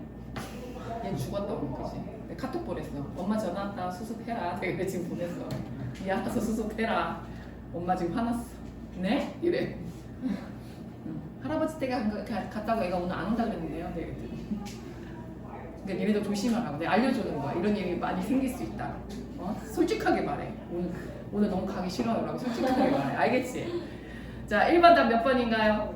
3번입니다. 자, 그 다음에 기본자는 상형이죠. 상형. 그 다음에 중성은 기분자에 뭐를 합니까? 합성을 하죠. 답 2번. 2번이에요. 그 다음에 적절하지 않는 거. 이거 맞지? 그 다음에 주로 이렇게 한 거 맞고, 이것도 맞고, 이것도 맞고. 아, 이거 틀렸지. 이것을 뭘로 붙여? 시오. 그래서 이런 거 이제 이렇게 나오는 거. 그 다음에 이거 어우더자한 거를 발음을 이렇게 했네. 뭐가 틀린 것 같아? 이거 꿈, 쌀, 뜻, 뿔, 때 중에 제 느낌상 몇 번? 이거 그쵸. 4번 꿀이야. 알겠지? 뒤에 걸로 변했어. 자, 그 다음에 이제 두 번째 얘들아. 하나만 더. 이제 숙제는 안 푼 거는 숙제야. 자, 이 디테일은 시험 때 외우면 돼. 얘네들은 다 사라진 단어라는 것만 기억해. 알겠지? 얘네들은 현재는 다 사라진 초성, 자음인데 디테일은 나중에 외우게 할 거예요. 제일 먼저 없어진 놈이 이놈이에요. 천재 직후라고 내놓치시고요. 자, 이거 빨간색으로 된 거는 이제 디테일이거든. 나중에 골치가 아프니까 나중에 선생님이 이거 할 때 이렇게 사용된 거는 나중에 그 나란 말씀의 중기계다 그거 배울 때 선생님이 해줄게요. 그러니까 그래서 얘네들이 이제 이렇게 쓰였다. 옛날에는 쓰였는데 지금은 없어졌다. 이런 걸 아시면 됩니다. 옛날에 쓰였으나 지금은 없어진 단어다. 근데 이 빨간색은 나중에 외워야 돼요. 근데 지금은 사실 이 디테일까지 외우라고 하진 않고 제일 빨리 없어진 자음 중에 하나다. 그 다음에 이거는 Z 발음이라 했죠. 지으 이러다가 이건 100년 뒤에 사라집니다. 안 외워도 돼요. 100년 뒤에 사라진다는 거 아시고요. 없어지거나 시옷으로 변했어요. 자, 없어진 놈들은 이런 놈들이고요. 마음이나 어버이가고요. 이제 시옷으로 바뀐 요소도 있는데 외울 필요 없어요. 그냥 없어지거나 시옷으로 바뀌었다. 100년 뒤에. 옛 이응이라 그래서 사과 모양 이응이 있어요. 이응이 이제 두 개가 있죠. 여린 이응이 있고 옛 이응이 있는데 임진왜란 이유할 때 임진왜란은 얘들아 뭘 기준으로 임진왜란을 그러지? 임진왜란 기준으로 선생님이 뭐라 그랬어? 조선의 초기와 중기로 나뉜다 그랬지. 그 임진왜란 이유는 이제 중기란 뜻인데요. 초성이 쓰이지 않았다는 건 뭐야? 종성에서만 쓰여서 받침으로만 쓰였다는 뜻이에요. 그냥 알아만 두세요. 근데 이거는 그냥 재미로 알아놔 얘들아. 자, 초성이 쓰였잖아, 그지? 그렇고 지금 사라진 거잖아. 그러면 봐봐. 자, 이거는 그냥 재미로 알아. 어떤 애가 똑똑한 애가 질문을 하더라고. 근데 나도 초등학교 때 이 생각을 했거든. 자, 봐봐 얘들아.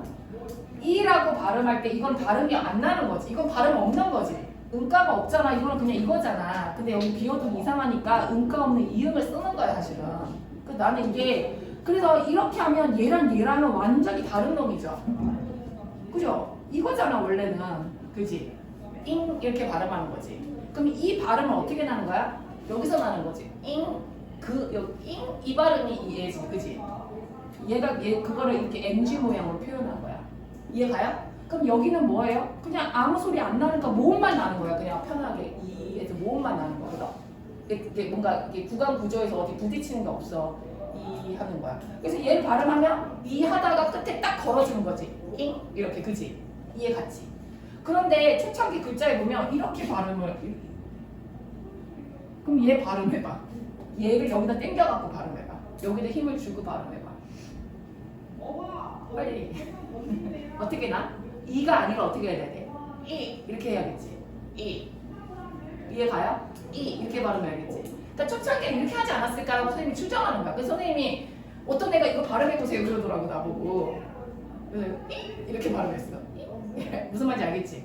그럼 이렇게 되는 거지. 이거는 모음만 발음해서 이 이렇게 발음하면 되는데 얘는 뭐야? 이렇게 발음해야 되겠지. 이해 가요? 지금은 이제 발음을 돼. 근데 선생님은 어렸을 때 이게 글자를 써놓고 우리가 이라고 발음할 때 이제 이라고 세게 발음할 때가 많았단 말이야. 이거 하고 이렇게 발음할 때가 있다고 막 이렇게 세게 발음할 때가 있잖아. 그럼 세게 발음하는 거랑 얘랑 왜 글자가 똑같이 쓰니까 뭔가 발음은 다른 것 같은데라고 의문을 품었던 적이 있었는데 옛날에 조선시대에 썼구나 라는 걸 알아둔 거야. 그래서 그냥 재미로 이거는 시험 때 나진 않는데 얘하고 얘가 발음이 달랐을 거라는 거지. 왜 녹음기가 없으니까 증명은 못하지만 이게 초성에 땡겼으면 이렇게 발음해요. 그래서 선생님이 재미로 자꾸 이럽니다. 스승 홀이 이다 이런 식으로 그죠? 가장 생각 이거는 밑에 넣으면 됩니다. 그 다음에 이제 순경은 비읍은요 소멸하거나 이렇게 오로 바뀌었다 이렇게 기억을 해두세요. 그래서 지금 디테일까지 외울 필요는 없지만 디테일 나중에 외우고요. 없어지거나 바뀌었다라는 걸 아시면 돼서 사라진 자음 4개입니다. 알겠죠? 얘를 글자를 이제 밑에 거는 순경음 비읍을 그냥 한 세트로 보기도 하고 따로 보기도 하기 때문에 넣기도 하고 안 넣기도 하는데 뭐 여기는 넣네요. 자, 모음은 사라진 거 하나가 있죠. 모음은 아래아가 사라졌는데 여기 사라진 데 있는 단계가 있어요. 단계를 둘째 음절 이음에서 으로 변합니다. 둘째 음절 얘가 먼저 변해요. 2개가 왔는데 뒤에가 먼저 변하고 앞에가 변합니다. 이렇게. 그래서 이것도 뭐예요? 200년의 세월이 걸리네요. 200년에 아래아가 사라지는데 이렇게 오래 걸렸습니다. 자, 아래아는 18세기에 소멸했어요. 200년 뒤에, 그러니까 15세기에 글자가 만들어져서 18세기, 300년 만에 소멸됐는데요. 문자로는 계속 표기를 했어요. 그래서 언제 사라졌어요, 얘들아? 일제강점기 20세기에 사라졌어요. 사실 아래아는 굉장히 오래 있다 사라진 글자입니다. 외우지 않아도 선생님 이런 말 들으면 기억이 남죠. 아, 아래아는 일제강점기 때 사라진 글자야 라고 생각을 해보세요. 됐죠? 그 다음에 그래서 요거 사라진 것들이 이제 이렇게 사라졌다는 거 아시면 돼요. 그 다음에 이제 여기서 이제 중요한 게 뭐냐면 얘들아 중요한 게 뭐냐면 모음조화의 개념을 모르는 애들이 가끔 있더라고. 근데 모음조화는 잘 가르쳐 주지도 않아. 왠지 알아? 너무 당연히 알 거라고 생각했어. 그래서 지금 모음조화 모르는 애들 잘 정리를 해봅시다. 자, 모음조화를 처음부터 선생님 설명을 해줄게요. 자, 모음에는요 우리를 모음을 양성모음이라고 해서 어감이 밝고 산뜻한 모음이 나는 거를 아나 오 계열이라고 합니다. 그러니까 야나 여나 외나 뭐 이런 여는 들어가면 안 되지. 요나 이 계열 애들 있지. 이런 거를 양성모음인데 아래아를 여기다 넣어줘야 돼. 아래아는 아랑 모음이 비슷하니까. 근데 음성모음은 뭐겠어요? 좀 크고 어동데 어나 그 다음에 우 이 계열을 말하는 거예요. 그러니까 여도 되고 요도 되겠죠. 그 중성도 있는데 자, 그럼 모음조화는 뭐냐면 양성모음은 양성모음끼리 음성모음은 음성모음끼리 어울리는 걸 모음조화라고 하고 자, 현대국어에서 모음조화는 어디에서 많이 일어나냐면요 음성상징어에서 많이 일어나요. 자, 팔짝팔짝 그 다음에 펄쩍펄쩍 이렇게 작은 느낌이 나는 애들은 작은 느낌, 깡충은 깡충 이렇게 쓰지. 음성상징어에서 이렇게 앞에 글자랑 뒤글자랑 앞에 글자 뒤글자랑 해서 이런 식으로 가진 않는다는 거예요. 이런 식으로. 알겠지? 이해 가지? 그리고 활활 펄펄 이런 식으로 쓴다는 거지. 퐁당퐁당 풍덩풍덩 이해 가죠?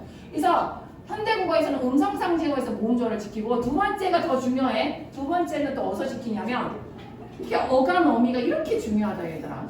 어감 어미에서 또 지켜줍니다. 예를 들어서 막 플러스 아 이렇게 쓰고요. 먹 플러스 이렇게 쓰지 이렇게는 잘 안 써요.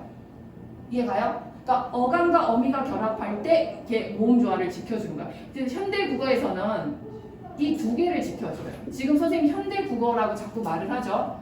그러면 우리는 어디서 알아야 되냐면 중세국어에서는 어떤 식으로 모음조화가 지켜지냐를 알아야 됩니다. 중세국어에서는 모음조화가 어디서 많이 지켜지냐면 꼭 그런 건 아닌데 90%가 자 표시해보세요. 여기서 중요해. 체조 체형 플러스 조사일 때 지켜줘야 돼요. 자, 여기까지가 다 체조예요. 알겠죠? 체조입니다. 이거는 그러니까 조사죠. 조사. 아래아 그러니까 지금 보죠. 양성일 때는 아래아 난을 쓰고요. 음성일 때는 는을 쓰면서 이렇게 체크를 해줘야 되겠죠. 자, 아래아일 때 목적격 조사 쓰면 아래아 나를 쓰고요. 너에선 이렇게 쓰죠. 보이죠? 그 다음에 이거 관형격 조사잖아요. 아래아를 쓰거나 이거는 음성일 때 이렇게 써서 독특한 게 뭐예요? 중세국어에서는 조사가 모음조화용으로 두 세트씩 나 있는 거죠. 앞에 체언이 양성으로 끝났을 때 쓰는 용이 따로 있고 음성으로 끝났을 때 쓰는 용이 2세트가 있다는 거예요. 지금은 안 그런데 그게 제일 얘네가 포인트고 두 번째는 얘도 마찬가지예요. 자, 여기다 쓰세요. 어간, 어미가 결합할 때는 현대국어와 마찬가지로 잘 지켜졌다는 거죠. 그래서 막, 아 이렇게 쓰고 먹, 이렇게 썼다는 거죠. 그런데 이제 뭐야 이어적기를 했기 때문에 얘들아 소리 나는 대로 그 받침을 올려준 거예요. 자 그럼 다시 모음조화가 이게 이제 소리 나는 대로 쓸 때 많이 쓰는데 모음조화가 체조하고 어간어미 요거 두 개 잘 표시해놔. 알겠지? 요때 쓰였다는 거야 모음조화가. 알겠지? 근데 모음조화가 잘 지켜지지도 않아. 예외가 많기 때문에 나중에는 얘네가 골치 아파해. 그건 그때 가서 하고 모음조화가 뭔지만 잘 알아두시면 돼요. 자, 그 다음에 이제 표기의 변화 봅시다. 자, 표기의 변화를 보는데 자, 얘들아 표기의 변화 밑줄 거 이어적기 그 다음에 끊어적기 그 다음에 거듭적기 이 세 가지를 알면 되는데 별거 아닙니다. 이어적기를 짧게 연철이라 그래. 이거 알아라. 분철 아까 분철 한번 했었어. 중철이라 그래서 자 이어적기는 그러면 여기서도 어디에서 많이 일어나냐면 얘들아 체조죠. 자 이것도 뭐예요? 체 플러스 조 체조 사이에서 일어나는 거고요. 그 다음에 어간 어미 사이에서 일어나요. 이 두 가지가 일어나는데 봐봐. 말씀이 체험 명사죠. 니가 왔죠. 근데 이렇게 연결해서 쓰면 돼요. 님을 이렇게 왔죠.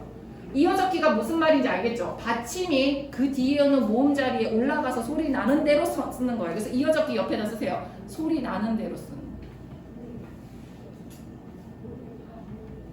이해 갔죠? 그럼 끊어적기는 지금 현대국어에서 끊어적기를 합니다.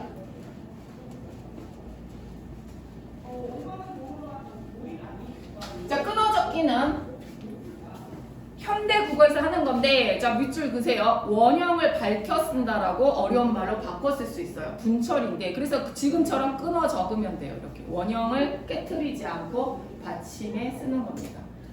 자, 그 다음에 이제 거듭적기 중철이라는 게 과도기적 표현으로 중간에 이런 이상한 형태가 나오기 시작했어요. 두 번 다 씁니다. 이렇게.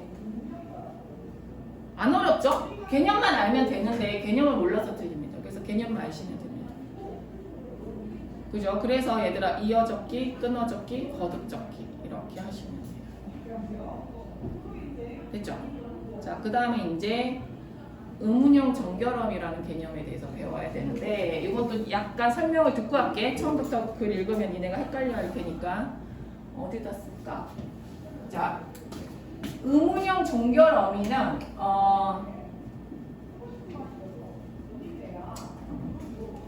의문형 정결어미 밑줄 긋고요. 의문형 정결어미는 뭐가 있나요? 뭐뭐 했는가, 뭐뭐 했는고, 뭐뭐 했느냐, 뭐뭐 했느뇨 이렇게 있었어. 딴 것도 있지만 선생님 이렇게 쓰는 이유가 있으니까 너네도 이렇게 써봐. 그러면 종결어미가 왔다는 거 앞에 뭐가 왔다는 거야? 어간어미 와서 이거는 뭐야? 용언이란 뜻이야. 이건 기본 빠따로 갖고 가야 돼. 알겠지? 그래서 내가 먹었는가? 먹었는고. 먹었느냐? 먹었느뇨. 이런 식으로 먹다라는 단어로 선생님 의문형 어미를 만들었죠? 그죠? 의문형 어미가 있고 하나 더 있어. 보조사가 있어. 자, 보조사야. 그럼 보조사는 앞에 뭐가 왔어, 얘들아? 체언이 와야 돼. 알겠지? 체언이 와서 보조사는 그러니까 뭐야? 여기다가 누구가, 누구고 이게 있었어. 그럼 얘가 선생님 얘랑 이랑 똑같은데요? 그 뭘 보고 알아야 돼? 앞에 체언을 보고 알아야 되는 거야. 알겠어? 이해 갔지? 이 두 가지 형식이 있었다는 거야.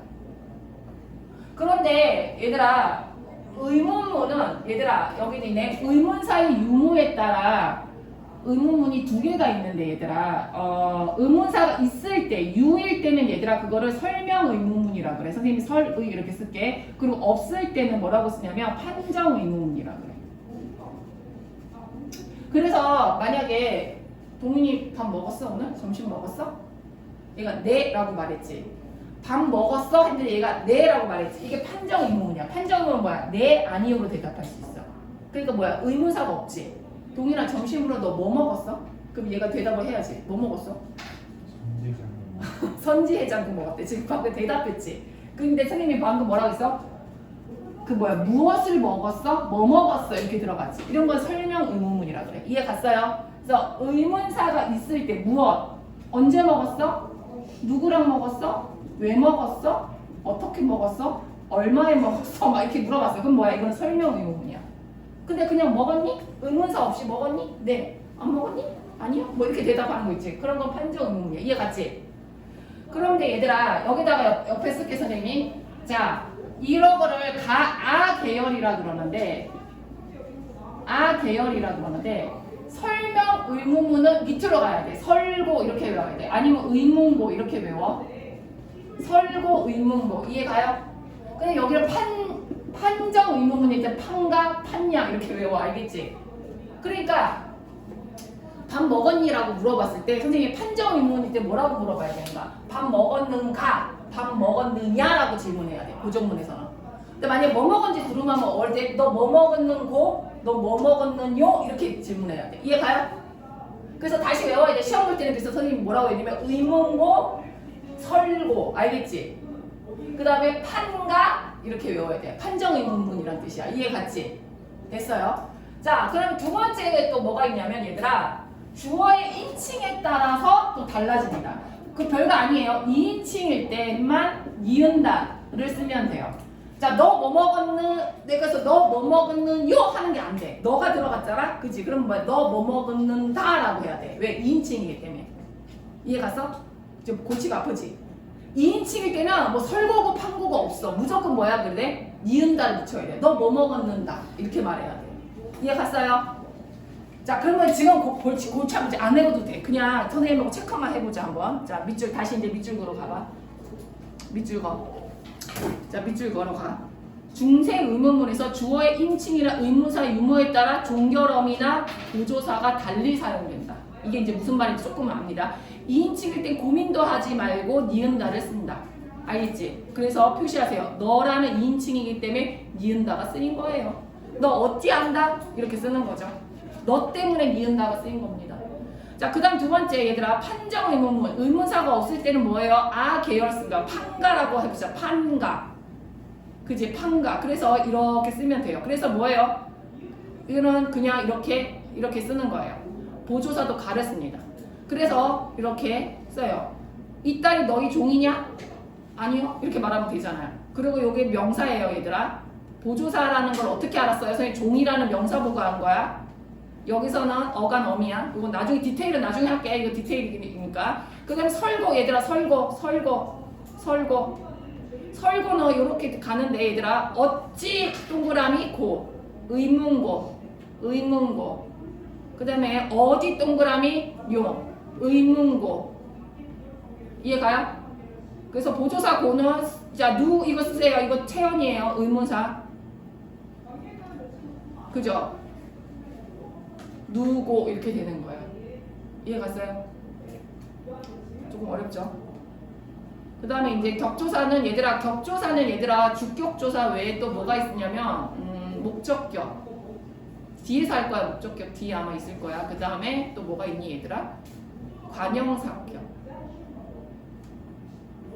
그 다음에 부사격 이렇게 뭐 서술격도 있는데 그 잘 안 나오니까 잘 나오는 것만 선생님 설명을 할게. 자, 현대국에서 주격조사는 이가가 있죠. 내가 뭐 이런 식으로 하죠. 근데 중세국어에는 가가 없고요. 얘의 파생 표현인 얘가 있고 이거는 생략이란 뜻이에요. 이거 동그라미 이거는 생략 하는 경우가 있습니다. 그래서 얘들아 이가 왔을 때는 얘들아 자음으로 끝난 체언 당연히 체언이죠. 이어적기가 돼서 봐봐.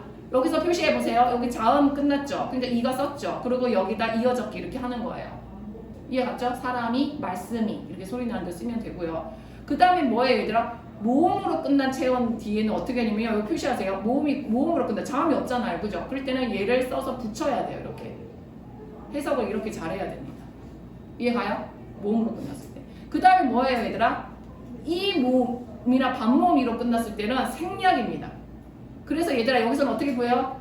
여기서 얘 때문에 똑같은 걸 쓸 수가 없어서 생략시켜버려요. 얘 때문에 생략을 시켜요. 알겠죠? 그래서 해석을 이렇게 잘해야 돼요. 이해 가요? 자, 지금 이해는 가지고 문제부터 이제 헷갈리죠. 자, 그럼 다시 해봅시다. 얘들아 자음이 왔기에 이렇게 써서 이어쓰기를 했습니다. 그죠? 그 다음에 표시하세요. 모음이 왔기에 아래야 모음이 왔기에 얘를 써서 이렇게 붙였었어요. 그 다음에 얘들아 얘가 왔기에 똑같은 걸 쓸 수가 없기에 생략을 했어요. 그래서 해석을 뿌리 가에 가를 꼭 챙겨 넣어야 돼. 이거 해석을 똑바로 쓰라는데 가를 안 써서 틀렸어 애들이. 똑바로 해석 찾기 위해서. 생략이 되니까 애들이 해석을 안 쓰는 거야. 문장에서 뿌리 가 이렇게 해석할 때 그냥 뿌리 이렇게 해석해 버리는 거지. 그 디테일은 나중에 문제 풀면서 또 얘기를 할게. 자 그러면 또 이제 외웠나 안 외웠나 체크해 볼게요. 오늘 여기까지 오버가 됐네요 벌써. 자 4번까지 풀고 나머지 숙제입니다. 자 얼른 풀어봅시다.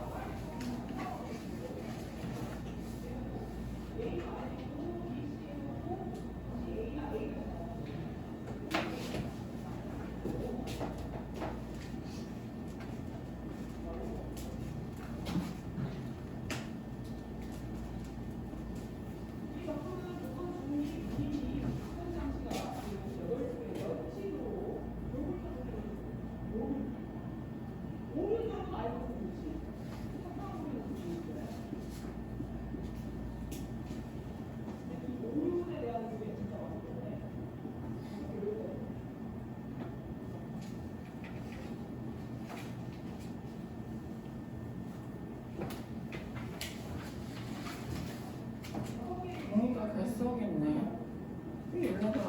연락을 했나?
자, 답 맞추자. 이제 1번 답 몇 번? 외울 필요 없어. 앞에 가서 풀면 돼. 근데 뒤에 놈이 먼저 변하고, 그죠? 뒤에 놈이 먼저 변하고, 앞에 놈이 나중에 변하는 게 여기서 포인트야. 그래서 답 4번. 자, 포인트만 체크해. 그 다음에 여기서는 무엇 동그라미 의문사가 있으니까 선생님이 의문고라 그랬지? 답 몇 번? 설고 의문고. 몇 번? 너무 쉽지 않냐? 의문사가 있으니까 고로 끝나야 돼. 그게 뭐야? 3번이죠. 고. 쉽지? 뭘 설명하는지 알겠지? 그 다음에 자 거듭적기는 두 번 다 적어야 되니까 여기다 이렇게 써줘야 돼. 거듭적기 하려면 그치? 두 번째 이어적기 답 2번. 끊어적기는 이게 끊어적기야. 이어적기는 소리 나는 대로 써야 돼. 안 돼. 끊어적기야. 거듭적기는 두 번 다 적어야 돼. 답 3번에 답 2번. 자 그 다음에 4번 적절하지 않는 거. 자 얘들아 고쳐. 자음이 있으니까 이 해서 이렇게 써야 돼. 모음이 이거 모음으로 끝났지. 그 짝대기로 붙여야 돼. 이렇게 해. 연필은 자음이 있으니까 어떻게 써야 돼? 이로 써서 여기다 올려야 돼. 그래서 연필이 이렇게 써야 돼. 마지막에 고쳐. 지우개는 뭐야 얘들아? 모음으로 끝났지. 그럼 어떻게 해서 그냥 이렇게 해서 붙여야 돼. 이렇게 이상해도 알겠지? 근데 교과서는 어떻게 이렇게 해서 그냥 붙여야 돼. 답 5번이에요. 이해 갔어요? 별거 아니지. 외울 게 많을 뿐이지만 어렵지 않은 게 중세국어입니다. 자, 세 문제. 선생님 꼴랑 6문제 숙제 내줬고요. 자습 빠진 놈들 토요일에 내가 다 부른다 그랬어. 빠지지만. 금요일날 내가 딱 연락할 거야. 너 왜 안 와? 내일 와. 이렇게 알겠지? 언제요? 언제든지 와. 이럴 거야. 알겠지? 시간 안 된다 그래도. 자, 됐어요.